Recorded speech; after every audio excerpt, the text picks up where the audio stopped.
नमस्कार दोस्तों, आज हम लोग सपा कार्यालय पे हैं, जहाँ पे जिलाध्यक्ष नगीना प्रसाद साहनी के साथ एक बैठक है। और अभी जो 5 सितंबर से ही बेरोज़गारी को लेकर के ताली थाली युवाओं के द्वारा बजाई जा रही है, उस संबंध में हम लोग कुछ जानने की कोशिश करेंगे कि सपा का क्या दृष्टिकोण है और किस तरीके से अपनी रणनीति तय कर रही है। सर, अभी जो पूरे देश स्तर पे युवाओं में एक रोष है रोज़गार को लेकर के, क्या सर दृष्टिकोण है आपका? इस देश में जब से भारतीय जनता पार्टी की सरकार आई है, इसके मुखिया मोदी जी ने जो लोगों के बीच में वादा किया था कि 2 करोड़ नौजवानों को हम हर वर्ष रोज़गार देंगे, आप देख रहे हैं कि जब से ये सरकार आई है तब से रोज़गार दिया नहीं जा रहा है, रोज़गार छीना जा रहा है। जितने विभाग हैं, सारे विभागों के जो साधन और संसाधन हैं, सबका बाजार लगाया जा रहा है। आप देख रहे हैं, चाहे हवाई अड्डा हो, चाहे रेल हो, चाहे जो भी हो, हर चीज़ों का बाजारीकरण किया जा रहा है, निजीकरण किया जा रहा है। आप देख रहे हैं पॉलिटेक्निक, ITI जो कॉलेज हैं, इनको भी निजीकरण करके महंगा किया जा रहा है। तो जब जो सरकारी विभाग है उनका जब निजीकरण करेंगे तो उससे भी बेरोजगारी बढ़ेगी।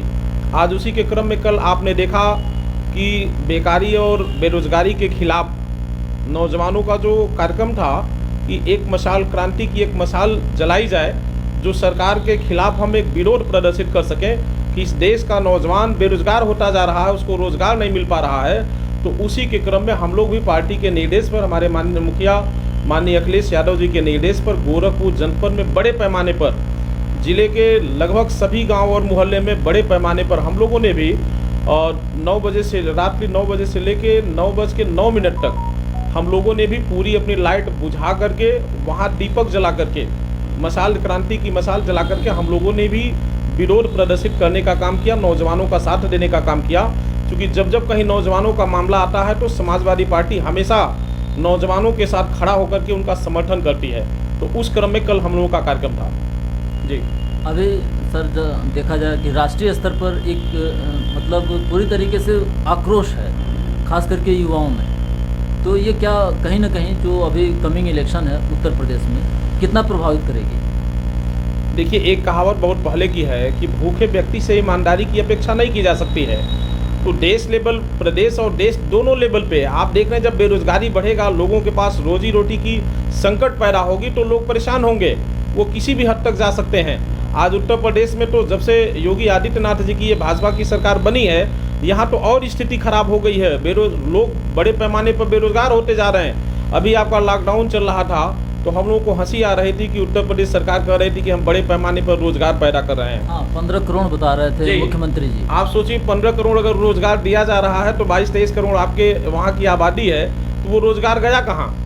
जो यहाँ पे मनरेगा चल रहा था, जो पूर्व से लोग काम करने वाले लोग थे, उन्हीं लोगों से मनरेगा में काम करा करके एक नाटक किया जा रहा था कि उनको रोजगार के अवसर प्रदान किए जा रहे हैं। लेकिन कहीं कुछ ऐसा नहीं था। आप सभी लोग जागरूक हैं, मीडिया के लोग, एक आम आदमी भी बता सकता है कि 15 करोड़ रोजगार जाएगा कहाँ। योगी जी जब भी मंच पर जाते हैं तो कहते हैं हमने 6 लाख लोगों को रोजगार दे दिया, हमने 5 लाख लोगों को रोजगार दे दिया।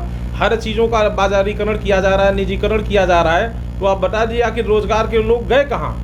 अगर रोजगार होता तो फिर ये रात में हम लोगों को लाइट बुझा करके नौजवानों के साथ खड़ा होकर के आज विरोध प्रदर्शित करने के लिए लाइट नहीं जलाना पड़ता। तो आज उत्तर प्रदेश की स्थिति तो और भी खराब हो गई है। रोजगार के साथ साथ आपको ऑनलाइन डायऑर्डर खत्म हो गया। यहाँ पे तो जंगल राज हो गया, कहीं पता नहीं चलता है कि कोई कानून व्यवस्था उत्तर प्रदेश में है।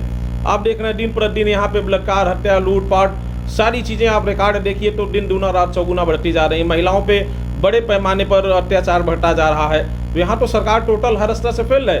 अभी लॉकडाउन में आपने देखा, लॉकडाउन में बड़े पैमाने पर आपने देखा, चूँकि जो लोग प्रवासी मजदूर थे जो बाहर कमाते थे, आते आते रास्ते में बड़े पैमाने पर लोग मरे। सरकार ने उनके लिए कोई व्यवस्था नहीं किया। यहाँ तो हम लोगों को नाज है अपने मुखिया माननीय अखिलेश यादव जी पर कि उनके निर्देश पर पूरे उत्तर प्रदेश में हर सड़कों पे, हर गांव में समाजवादी लोग, कहीं न कहीं जो गरीब लोग थे, प्रवासी मजदूर थे, सबके लिए लंच पैकेट, राहत सामग्री समाजवादी पार्टी के नेता और कार्यकर्ता उपलब्ध करा रहे थे। यहाँ तो जो लॉकडाउन में बाहर से आए उनके लिए कहाँ रोजगार की व्यवस्था है? यहाँ तो बड़े पैमाने पर बेरोजगारी बढ़ रही है। हमारे वहाँ तो जब उत्तर प्रदेश में समाजवादी पार्टी की सरकार थी तो हम लोगों ने बड़े पैमाने पर लोगों को रोजगार उपलब्ध कराया, और जिनको रोजगार नहीं दे पाए उनको बेरोजगारी भत्ता के रूप में हम लोगों ने उनको देने का काम किया था।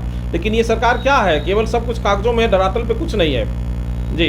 कहीं न कहीं आने वाले इलेक्शन में युवाओं का जो सहयोग लेने की अलग अलग पार्टियां, चाहे कांग्रेस हो, सपा हो, बसपा हो, इस तरीके की रणनीति बना रही हैं। सपा की अगर बात करें तो उसका क्या प्रयास है ताकि युवा वर्ग उसके साथ आए?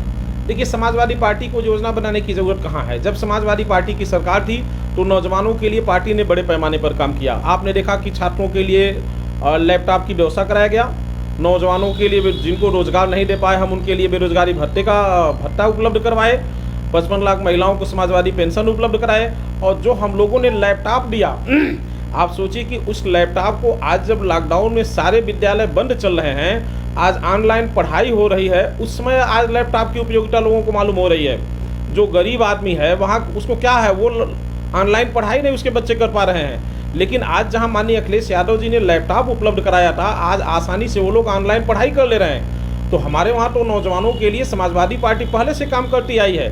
धोखा तो केवल भारतीय जनता पार्टी की सरकार दे रही है, योगी जी दे रहे हैं, मोदी जी धोखा दे रहे हैं। आप लोग देख रहे हैं कि जो कुछ आता है वो अखबारों में केवल छपता है, धरातल पे कहीं कुछ दिखाई नहीं देता है।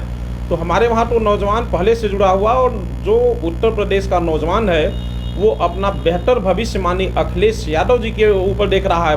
वो चाहता है कि माननीय अखिलेश यादव जी की सरकार बने, समाजवादी पार्टी की सरकार बने, जिससे कि उसको रोजगार के अवसर उपलब्ध हो सकें जी। क्या अंतिम तौर पर संदेश देना चाहेंगे?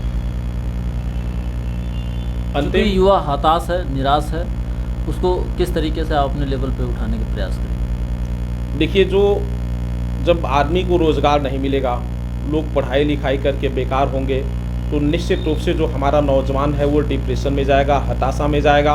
बड़े पैमाने पर आप देख रहे हैं नौजवान जहाँ तहाँ बेरोजगारी में, रोज़गार न मिलने के कारण आत्महत्या भी कर रहे हैं। लेकिन हम उनसे सिर्फ इतना ही अपील करना चाहेंगे कि उन लोगों को धैर्य के साथ काम करना चाहिए, और आने वाले दिनों में समाजवादी पार्टी की सरकार अगर उनके सहयोग से बनती है तो पूरे प्रदेश में, इसमें कहीं संदेह नहीं है कि पूरे प्रदेश के नौजवानों का जो भविष्य है वो माननीय अखिलेश यादव जी के द्वारा उज्जवल किया जाएगा।